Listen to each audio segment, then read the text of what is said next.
Hey y'all, welcome back to my channel. Time for reaction. So we do have a reaction coming up today, and we're gonna react to Love and her husband. The title was clickbait. It said the truth, talking about divorcing. Now a person that's new, they were like, oh, they about to get a divorce and go in there. They're not getting no divorce. They've been doing this clickbait. But it's cool because everybody got their days where they feel like they need to do clickbait. So, but let's do a review. Let's see what these two are talking about. Say grace, baby. Father God, we thank you for this food and drink we're about to receive. We ask you bless it. Bless my wife's hands that cooked it and served it in Jesus' name. Amen. Amen. And say amen again to the people in the back. Anyways. Okay, so they're eating some kind of sausage, rice, and biscuits. Today, we're going to talk to you guys about, divorcing. Yeah, it's pretty crazy what's going on. But I'm gonna start eating. We're gonna eat first. Yes, he's starving, so I know he wants to get I can't talk and eat at the same time. I ain't good at that, so I'm about to max real quick, and then we're gonna get it in this discussion. It's crazy. You brought biscuits. I did. But why you didn't get the honey? I don't remember buying these biscuits. We all about. Now I know nobody's really talking about it anymore, but I still am concerned about Love's health. And I'm looking at her face right now, and when she turned to the side, like her face looked like a swollen rock. Like it looked like it's a rock in her cheek and it's swelled up. It looks bad. Like I don't know who her doctor is, but she needs to change doctors because there's no way that she's been eating all this food all these years and he's saying that she's fine. That's BS. There's no way that lady is fine. Maybe everything's clogged up and maybe when he look on there he can't really see anything. But there's no way that this lady has been able to eat. Like, you already seen the changes in, like, her face. And everybody has seen the changes. But it's no way that, like, if she went to a real doctor, like, I don't know what kind of doctor she goes to, but I know if she went to, like, a real doctor, they would definitely tell her, like, lady, this ain't it. This ain't it, lady. This ain't it at all. And we need to get you on some kind of diet so that you can be in better health, because you're not telling me that this lady is everything's okay. Every time she says she go to the doctor, he said everything's okay, you're fine. Does he know what you're eating? Does he know the loads of butter and food that you have ate over the years? Is she actually telling him? The flaky honey, but oh, this is regular. Okay, he just grabbed something. I'm doing a review right quick. A what? A review. I'm really hungry. Sorry, but look. It's cold out there. Kid, one of my favorite meals was like pork chops and rice. Not rice with that salt and pepper, y'all. Rice with that butter and sugar. I know some people like to do it differently, but I grew up on butter and sugar. You do? Love talking about she grew up on butter and sugar, but that lady, you can clearly see she eats anything. And like I told y'all before, there's no way that this lady is going to the doctor and he's telling her, hey, you're good, you're good to go, lady. You can eat all the butter, all the sugar, everything. You just good. You can eat this for years and years and you're fine. Your blood pressure is fine. Everything's going well. Like I told you before, I don't know who her doctor is, but she need to get a new doctor because this doctor is lying to her and the truth is not in him at all, or her, because any doctor will tell you, no lady, this ain't it, and we need to get you on a diet to get you some healthier foods ASAP, because this ain't hitting it. All that butter on them biscuits, like, this is crazy. Yeah. But some way, somehow, people be like, butter and sugar in your rice? They just don't even like that. Be like, what are you talking about? That is the bomb. But you must put some salt and pepper in it too. Oh, it's in the closet. I treat my grits the same way. In the hallway. I know people don't. They love get salt and pepper on their grits, but I do my grits like that too. You know what people that love so much is the cheesy grits. I don't like that. I don't need them. Cheesy grits with the shrimp. I'll be trying, y'all. I ain't tried it. Different times, different people cooking it and everything. And I'm just like, I don't get it. I don't get the hype. Shrimp and grits, yeah. I mean, I've ordered it many times. From many places, like she said. And I like it, but I don't get the hype on it, you know? We don't like that.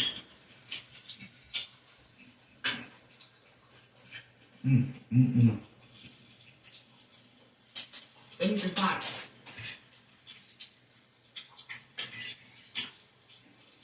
So anyway, though,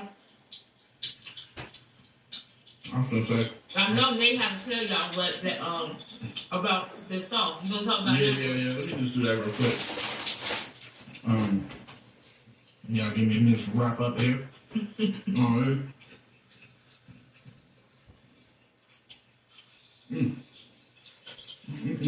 Okay. So we had a slight production delay. I know I told you guys that I wanted to get that sauce out by January, and a lot of people got emailed me, and I was selling them into January. We're about a week off, so we're looking at probably maybe a week to 2 weeks. So somewhere between first and second week of February. And if you subscribe to the website, you're gonna get updates. You're gonna see. In fact, I'm sending out one tomorrow. And you'll see an update on just the details. We're also doing promos for Black History Month and for Valentine's Day. So if you haven't signed up for the website, be sure to do so, because the coupon codes get sent out on those emails for people that are subscribed to the website. But that's going to be a good time. But look for that sauce. It's going to be the original, the very first one that we launched in November. We're going to be launching that same version because getting the new version that's going to be coming out in March ramped up just took a. So now they're promoting this deadly sauce of theirs. I can't with these here. You talking now? So. But if you like it, I love it. This divorcing thing, y'all. Now, we highlighted it just right after COVID. Remember when COVID hit, and they were talking about divorce rates was like at 80%, or it was crazy. Well, now I just seen an article where they're talking about divorce rates amongst couples age 55 and up, and then age 65 and up. And they did the survey from 1990 to 2021. And they're saying that couples age 55 and up are divorcing at 2 times the rate that they were over that period of time. And now couples that are age 65 and up are divorcing at 3 times the rate. Now, for me, I'm like, what? That don't even make any sense. I mean, I know the whole phenomenon about when your kids are out of the house that, you know, that time frame, it's usually when the couple starts to struggle, because a lot of times, depending on your family dynamic, a lot of times your relationships, your marriage can be hyper focused around your kids, their activities, and all the things that they're involved in. And then what happens is, shoot, most people be ready to get their kids up out of the house. Like, man, you're 18. It's time for you to roll on out. I don't know what they talking about. Most people are like, hey, do you? You can't stay here no more. You got to get on out on your own. And just like them birds be in the tree. And, you know, the mother say, go for it. And if they make it, they make it. If they don't, they don't. It's a hard life sometimes being them animals, because, you know, you got to do the best that you can do to raise your kids right, so that when you are going, they can be in this world and they can know what to do. They can navigate through life without you. That's the goal. That should be the goal of parents, to make sure that when you go, your kid will be able to navigate through life, and they'll be smart enough not to get into no BS. you just get, your relationship just gets lost in taking care of the kids, and then when the kids are gone, you're stuck trying to figure out, okay, what does this relationship even look like? What does it mean anymore? But I still think that, you know, yeah, we got married young, so we're empty nesters at a young age, and so I can get maybe the 55 plus, you know, because let's say we got married 10 years later, had our kids 10 years later, we would probably be right around that 55 plus dynamic on divorces. But 65, I'm like 65, like you done married Ordinary just. Yeah, that is crazy. 65, but as y'all know, it was, and we gonna talk about that in another video, but it was this dude, and he was 70 years old, talking about he ready to settle down. People were like, 70? You should have been ready to settle down way earlier than that, dude. 70? What can you even offer anybody? Like, are you working? Are you on Social Security? Like, what's going on in your life? 70 years? You done live your whole life. You might not even last talking about you want to settle down. they be gone for a minute. You know what I'm saying? But it's like, you gotta get to know. My thing is, if you guys are not best friends to begin with, or there has been some type of disconnect in between while the kids were there, then it's not gonna be no hope. There's no way you're gonna make it, because my thing is, it's almost like you have to redate each other. You gotta learn each other. It's like a different chapter in your life. Y'all, this is a chapter, okay? Because all the other times that all the other chapters, all the other chapters, when you are raising your kids, when you are trying to go get a college degree, when you're newlyweds, when you're trying to own a business, it's so many things in your marriage, y'all. Marriage is so much for the strong.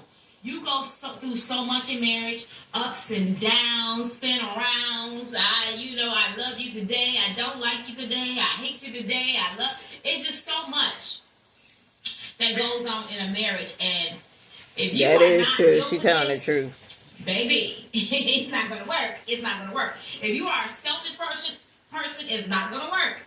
You have to. It can't. Now, I do agree with both of what Nate and Beloved is saying. It does take a lot of hard work, dedication, and love. But like for me, I love my husband. I love my husband so much. And it's different when you actually really love somebody. You're in love. You're deeply in love with somebody. It's easy because everything's just beautiful. You know, you don't have to worry about those. Sometimes you have to worry about ups and downs, but it ain't gonna be like you like, you know what? I hate you. I want to leave. I want to leave right now. I can't say it. It never be that kind of disagreement. But yeah, when you first starting on, it is hard.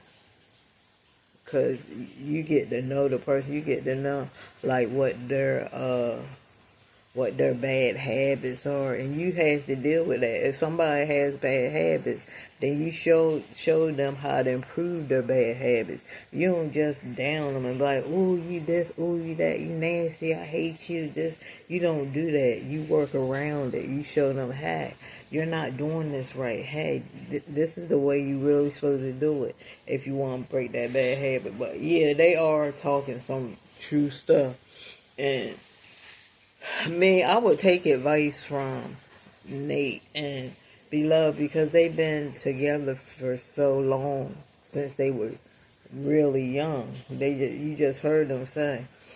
So yeah, they definitely telling the truth about that. I do agree. Me, myself, and I thing, it's gotta be we, us, right, together thing, because it just don't work. And I know me and my husband has been through a lot in our marriage. And you know what?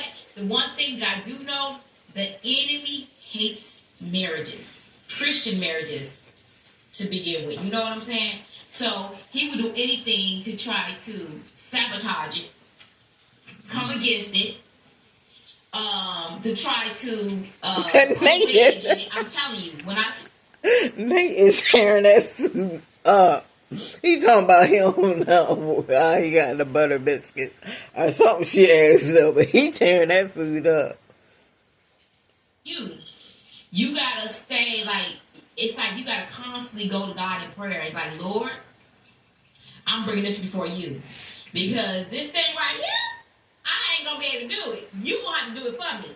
And that's what happens. He builds the two people together to be able to make it, stronger. So, let me ask you, all that being said, going through all the cycles and everything,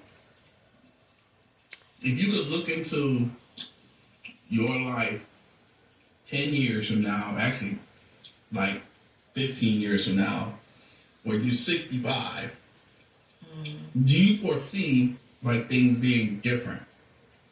With who? With us. Different how? In a way of? In a way where you seeing like, oh, well, we so separated that we're looking at divorce or something. Like these people that are 65 and up getting a divorce. No, first of all, let me tell you something. I done been through too much with this man. And he done been through too much with me. Vice versa. And you think that I'm ready to start over with somebody else, and that don't know me, the inner me, inside and out, that doesn't really know my values or whatever, and I gotta get to learn that all over again? There is no way. No way, no way, no way, no how. And my thing. Why would he ask her that? Is somebody feeling a little insecure? It seems like he feeling kind of insecure. Because why would he ask her that? Why would he ask her, do you see us still being together on down the road? He wanted to see where her head was at. That was crazy. People don't understand that when you get a divorce or separation or whatever, he happy now. He happy that she said that she cleared his mind about that. It hurts your children. I'm sorry, y'all. He done ate some more sausages. It hurts your children. It hurts your friends. It's so much that has to change, because you're not gonna have that same dynamic of friendships like you had before. Right. You're gonna have a whole nother gig, even down to the family. Mm-hmm. It's like you don't even hang around the family like they're not even your family. It's like you separating from the family and the friends. Everything just go crazy, haywire. And I just feel that, and not only that, that's why I feel that trying to love somebody all over again, like I know for a fact there's nobody gonna love me like my husband. Mm-hmm. And you know what I'm saying? That's for real. And it's nobody gonna have my back like my husband. And so that's what you have to believe. But you have to build that relationship while you have the kids. When you get married, you have to build that Hold on, let's rewind that back a little bit. Dynamic of friendships like you had before. Right. You're gonna have to have a whole nother gig, even down to the family. Mm-hmm. It's like you don't even hang around the family like they're not even your family. It's like you separating from the family and the friends. Everything just go crazy, haywire. And I just feel that, and not only that, that's why I feel that trying to love somebody all over again. Like, I know for a fact there's nobody gonna love me like my husband. Mm-hmm. And you know what I'm saying? For real. And it's nobody gonna have my back like my husband. And so that's what you have to believe.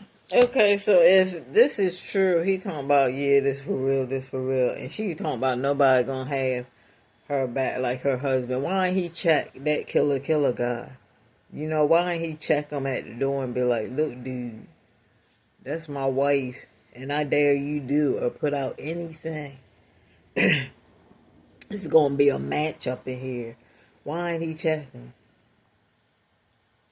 Maybe he ain't want to. Maybe I'm looking into it more. Maybe men are actually changing in how they deal with certain situations. Maybe he was like he has too much to lose in that situation, so he ain't really want to check him. But he could have still checked him a little bit and be like, dude, don't even go there. Don't even cross that line.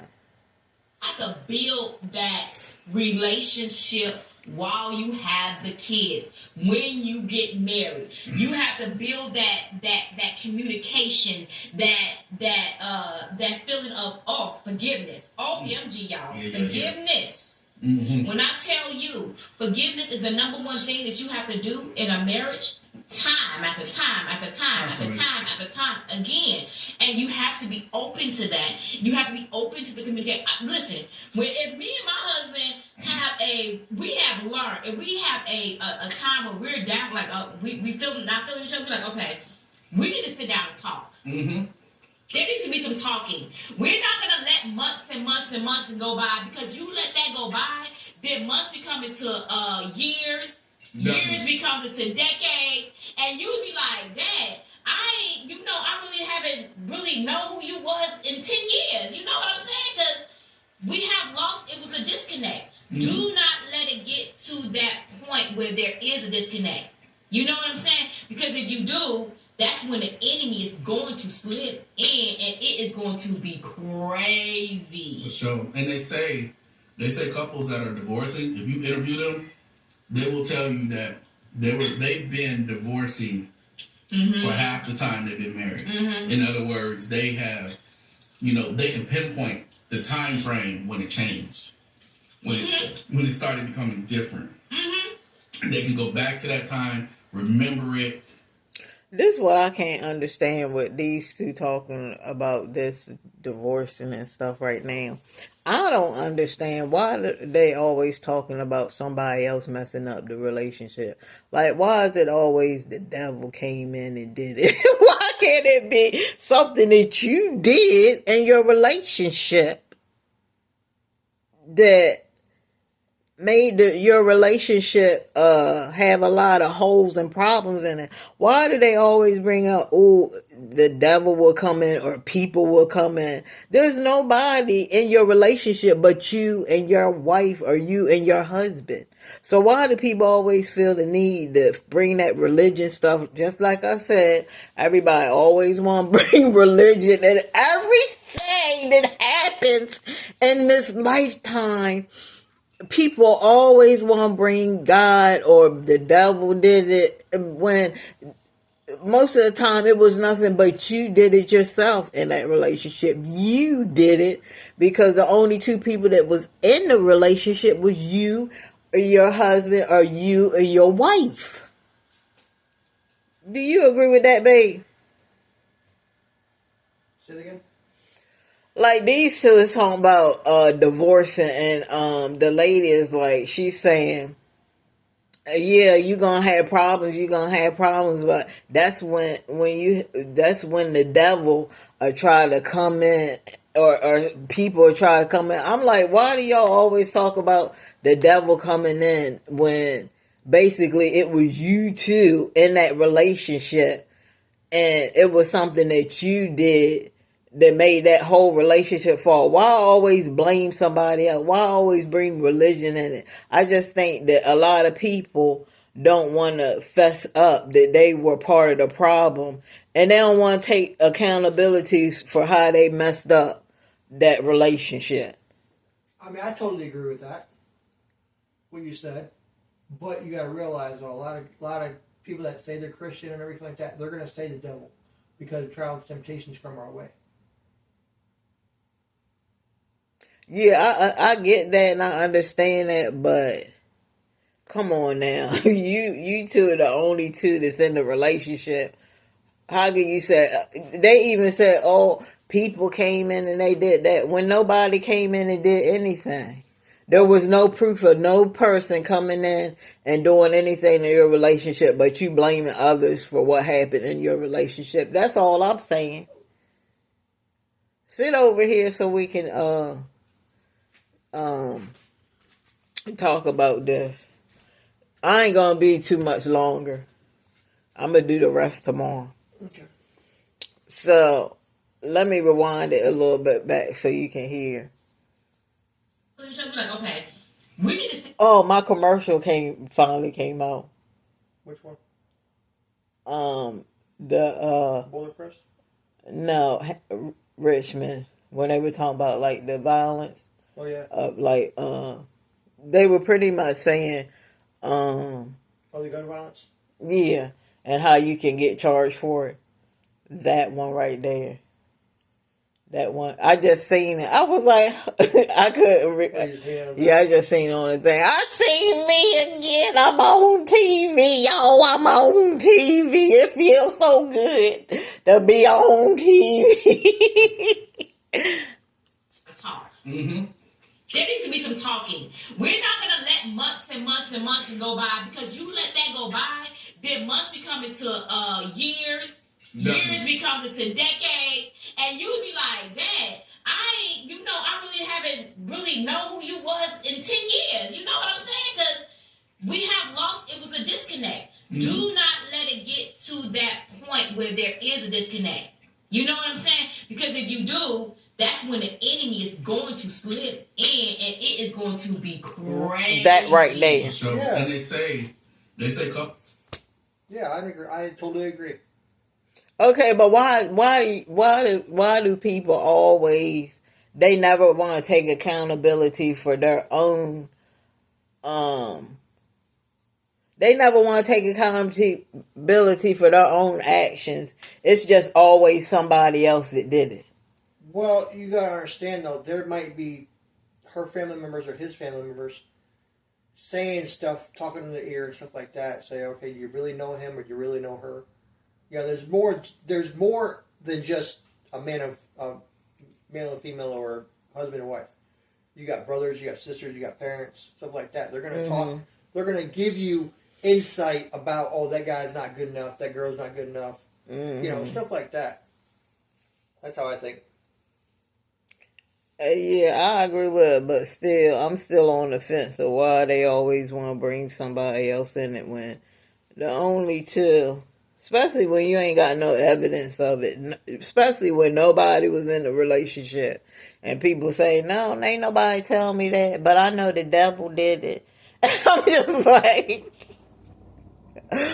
I just think a lot of people don't want no kind of accountability for messing up their own marriage. It's always either the devil did it or somebody else did it. They don't never want to take accountability. That's how I feel. Divorcing, if you interview them, they will tell you that they've been divorcing for half the time they've been married. Mm-hmm. In other words, they have, they can pinpoint the time frame when it changed, when it started becoming different. Mm-hmm. They can go back to that time, remember it, and then talk to you about it. And then the steps that were taken or the issues that happened after that. Because once something shifts and you have like that grievance process, that animosity that sits in, that grudge. You know what I'm saying? And it's deep down, and you never got over it. It's like that just continues to permeate through, and it comes up in every conversation. Yeah. Because instead of now him right there earlier, he asked her. He asked her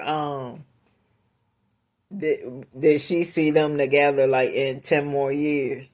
He asked her that she see them still being together and the relationship still being strong. So I said that sounds like an insecure man, because if you think about it, she actually is became the big breadwinner in that household. So maybe he feels some type of way like, I don't know, maybe he feels some type of way like, dang, is she really gonna still be with me when these years keep going by and by and by? Like, it seems like to me he sound kind of insecure about where their relationship is going. Because why would he ask her that? Yeah, that's true.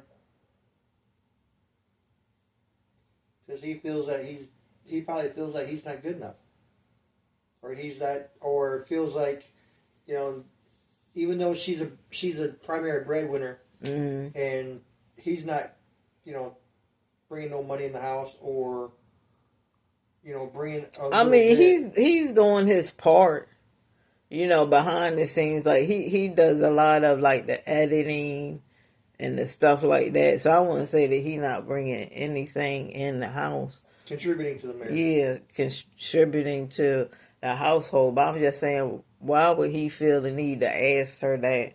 Like, how you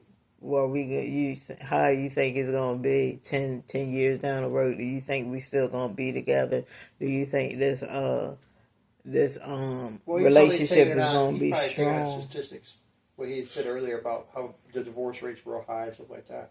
Oh, and well, she definitely reassured him that she wasn't going nowhere, and that's when he started eating more of them sausages. He was he was happy after hearing that dialogue that is coming from a but they said they got married young perspective. Now it's like, oh, you saying this, and I'm automatically on the defensive, and I don't receive anything that you're saying, and it just goes back and forth like that. I just think that one of the things that I always thought was good about us is a lot of times, and I know this is going to be very controversial for some, but for some people, and it was very different for us, some people will say that in a marriage, your kids come first. They always say that, like, a mom says, well, my kids come first, my kids come first, my kids come first. But okay, how you feel about that? Because you do have a kid. A lot of parents are like that, because the kids come first, because some fact is that they got to make sure the kids grow up, make sure the kids are fed, make sure the kids are, all the whole thing that has to go on. But like the female might have a mama's boy, and the boy really really want nothing to do with his dad or her dad. Mm-hmm. But usually it's mama's boy and daddy's girl. They're having a daughter, they're having daddy's girl. And in a lot of families, they'd say, family, kids come first. Mm-hmm. Because they want to raise their kids up better. Well, that's for some people. A lot of people will put a man but in front of their kids, and tragic stuff happens. The more uneducated, or the more insecure about their marriage, will put their kids first. The problem with that, while it works in the beginning, is near the end, you prioritize so much your children and you left your relationship with your husband on the second or third rung, maybe even behind your career, that now all of a sudden when the children are out of the picture, you don't even have that relationship. And that's what happens, is you got so focused on the kids that your relationship suffered. That's so true. And that's the problem, I think, in a lot of marriages. Now, obviously, there's the other factors about finances and infidelity and all of those other things, but yeah. My thing is, I feel that too. That when kids, that's okay. When kids are growing up, and when we say putting your kids, don't put your, we're not saying don't feed your kids, don't put your kids first like that, not neglect or anything. But we're saying that at the end of the day, your kids are going to leave. Mm-hmm. They're gonna leave, and you know who's all gonna be there for you is that person, that man or that woman or whatever, gonna be there for you, your spouse. Mm-hmm. And at the end, y'all have to learn how to, be best friends and bond. True. Yeah, because some people get really sad when their kids say, okay, I'm ready to move out. I'm ready to get out on my own. That's probably a really, what do you call it? Sensitive situation. Some parents cry, but some parents be like, bye, see you later, come visit. Aside and say, okay, today I'm going to spend time with my spouse, date night, or spending time, or just having, even if, I know people be like, well, I ain't got the finances to do that. And you ain't got to have no finances. You can sit there and just be like, man, baby, let's just watch a movie together. Let me tell y'all. As long as I'm by you, holding your hand. We have gone through that stage where we didn't have the finances too, especially when you're young and you're having kids and you just beginning your career. Obviously you're not gonna have a lot of money like that. But I'm gonna tell you, yeah, but they have there's ways. They have it now. They're millionaires. Mm-hmm. They have it now, so it ain't no need to even beat around that daggone bush. Make sure that the relationship stays spicy or have romance times, and you just gotta get creative out here. And when they talk about being spicy, okay, in the bedroom, it means to find new things to do. Stop just doing the same old thing over and over and over again. It gets sticky. It gets boring. So you had to find different ways to spice up your relationship. Get some toys. Get some different lubes. Get some different massage oils. Now I know a lot of people are like, or a lot of women, I ain't giving him no daggone massage. Well then, lady, you don't need to be in no relationship. Maybe you just need to stay in girlfriend mode and just stay there, because men want that physical touch. There are men that don't like massages, but those are weird men. A lot of men like physical touch. They like massages. A lot of them just don't get any, because I don't know why women don't give their man massages. I don't know, because I do. But with that being said, yeah, try some new stuff. If he come home from a hard day's work, run his bath water. Do something different. And he like, oh man, last night my girl, she ran me a bath water, man, and she gave me a massage. They are really thankful when you do stuff like that. You might not think they are, because a lot of women think that men are selfish and they don't care about their feelings, but that's not true. That's a lie. They do care, but you have to do your part too. Right, babe? That's true. Definitely. So when you ain't got no money, you gotta get creative out here. You gotta do. And you know what? Nate is silly. Creativity gotta come from both sides. I know you ladies want I told to do you everything when it comes to the romance department, but listen, creativity gotta come from both sides.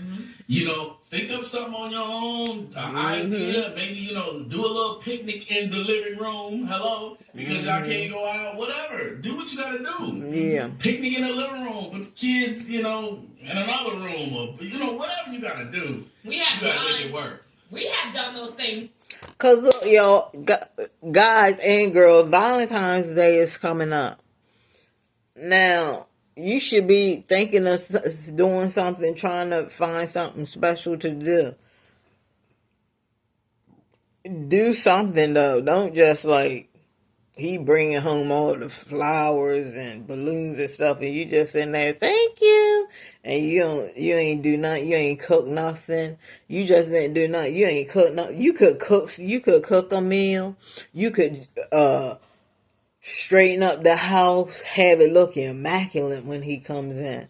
Because a lot of men, when they stressed out and stuff, they don't want to come to know. I understand that women have kids and you have to put that into perspective too. But have the kids help out.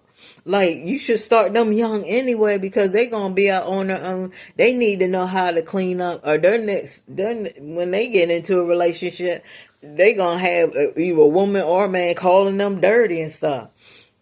That's why I'm saying, when I used to work at this hotel, it was this family. It was three of them. It was the adult, two adults, and a kid. And when I went in there, I used to be a housekeeper. And when I went in there to clean their room, when I tell you, it was disgusting. I mean, I just couldn't believe it. The little kid, I think it was a little girl. She was so cute too. But I was like, she not gonna know anything. Her habits are gonna be very dirty, and she gonna have a lot of men calling her dirty Gertie.